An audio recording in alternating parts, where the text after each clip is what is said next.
Welcome to Telangana software farmer.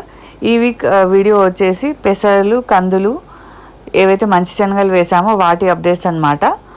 So first good న్యూస్తో start చేయాలి అనుకుంటే పెసర్లు, కందులు కరెక్ట్ సీజన్లో వేసాము. వాటి గ్రోత్ చాలా బాగుంది. ఎలా అయితే మనం కందులు వరుసల్లో వేసుకుంటూ వెళ్ళామో అలానే వచ్చాయి. కాకపోతే పెసర చేను చాలా హెల్తీగా గుబురుగా గ్రో అవ్వడం వల్ల ఇవి కనబడట్లేదు, కానీ చాలా బాగుంది. అవైతే పెసర చేనంత హైట్లో అయితే కంది చెట్లు కూడా ఎగ్జాక్ట్గా వచ్చాయి. లాస్ట్ టైము చాలా కొన్ని మాత్రమే వచ్చాయి. సో అంత ఎక్కువ హార్వెస్ట్ చేయలేకపోయాము. లాస్ట్ ఇయర్ ఏదైతే తక్కువ సీడ్స్ హార్వెస్ట్ చేసామో అవే ఇప్పుడు యూజ్ చేసాము.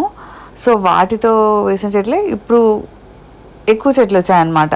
మోస్ట్లీ ఎన్నైతే సీడ్స్ వేసామో అన్ని చెట్లు మాత్రం వచ్చాయి. అది కూడా హెల్తీగా వచ్చాయి. ప్లస్ పెసర చేను మాత్రం చూడ్డానికే చాలా బాగుంది.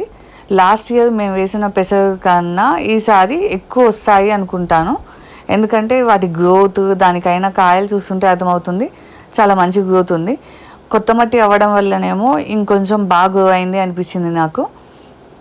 మధ్యలో జీవామృతం ఇచ్చాము. ఈ క్రాప్ వేయకముందు పెంట మట్టి కూడా అందులో కలిపి వేసాము. సో అన్నీ కూడా బాగా పనిచేసాయి అనుకుంటా. గ్రోత్ అయితే చాలా బాగుంది దానికి. ప్లస్ కరెక్ట్ సీజన్లో వేసాం కాబట్టి గ్రోత్ బాగుందని చెప్పుకోవచ్చు. ప్లస్ నేను సీడ్ సెలెక్షన్ అప్పుడు కూడా ఏ సీడ్ షాప్కి వెళ్ళి ఈ రకం సీడ్ కావాలి అని అలా సెలెక్ట్ చేసుకోలేదు. పెసర్లకు కానీ కందులు అయితే ఆల్రెడీ ఫామ్లో అయినా యూజ్ చేసాము. పెసర్లు మాత్రం నేను మర్చిపోయాను యాక్చువల్గా తీసుకెళ్ళడము. లాస్ట్ ఇయర్ అయ్యాయి మనకి పెసర్లు, అవి తీసుకెళ్ళడం మర్చిపోయాను కాబట్టి ఒక చిరుధాన్యాల షాప్లో తీసుకున్నాను పెసర్లు, అవే చల్లాము.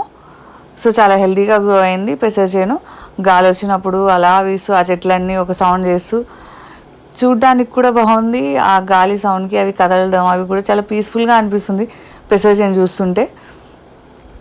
ప్లస్ నెక్స్ట్ ఇంకొకటి వచ్చేసి ఒక ఎక్స్పీరియన్స్ అని చెప్పుకోవచ్చు. యాక్చువల్గా ఫెయిల్యూర్ కాదు, కానీ మంచి శనగలు వేసాం కదా, ఏదైతే శనగపప్పు ఉంటుందో అది నేను ఒక 4 గుంటల ప్లేస్ ఉంటుందేమో ఆ ప్లేస్లో వేసాము.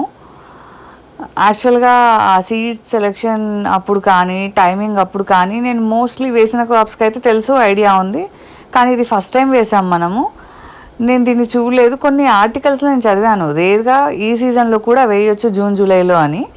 సో అందుకనే ట్రై చేశాను. కానీ మోస్ట్ అందరూ ఏం చెప్తారంటే అక్టోబర్ నవంబర్ టైం ఫ్రేమ్లో వేయాల్సిన పంట ఇది అని.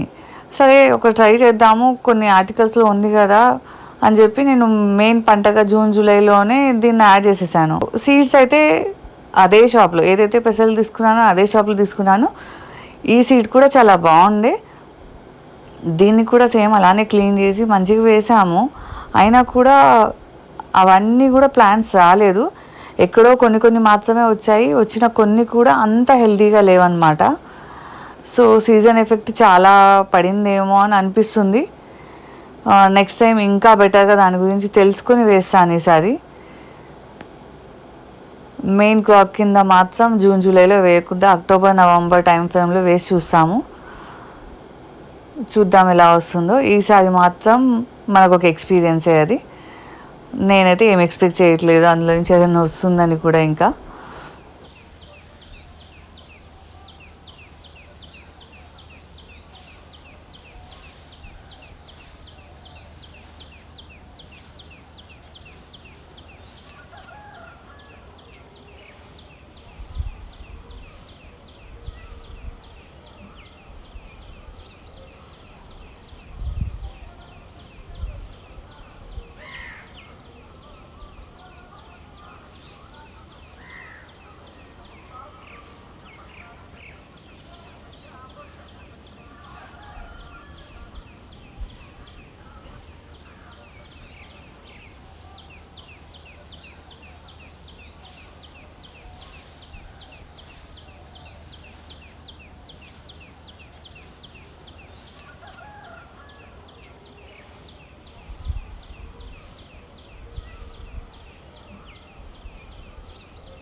అది ఈ week updates. Thanks for watching the videos. Me suggestions కానీ మీకు ఎవరికైనా ఏదో ఒక క్రాప్ గురించి కంప్లీట్ డీటెయిల్స్ తెలుసుంటే ఆ డీటెయిల్స్ షేర్ చేయండి. నేను అన్నీ కూడా ఎప్పుడు నోట్ చేసుకుంటూ ఉంటాను ఒక బుక్లో. సో అలానే నోట్ చేసుకుంటాను. ఇన్ ఫ్యూచర్ ఎవరికైనా యూజ్ అయ్యేటట్టు దాని మీద ఒక వీడియో కూడా చేయొచ్చు, ఏ క్రాప్ ఏ టైంలో వేయాలి అన్నది. నేను మాత్రం ఫస్ట్ టైం నేర్చుకొని వేయాలి అనుకుంటే చాలా రిఫర్ చేయాల్సి వచ్చింది. అలా కాకుండా మన అందరి ఎక్స్పీరియన్సెస్ మీరు కమెంట్స్లో రాస్తే నేను ఆ అన్ని డీటెయిల్స్ కలెక్ట్ చేసుకొని ఒక వీడియో చేస్తాను. సో నెక్స్ట్ టైం ఎవరికన్నా ఫార్మింగ్ చేయాలి అనుకున్న వాళ్ళకి ఆ డీటెయిల్స్ అన్నీ యూజ్ అవుతాయి. So please like and subscribe to my channel and me suggestions తప్పకుండా ఇవ్వండి.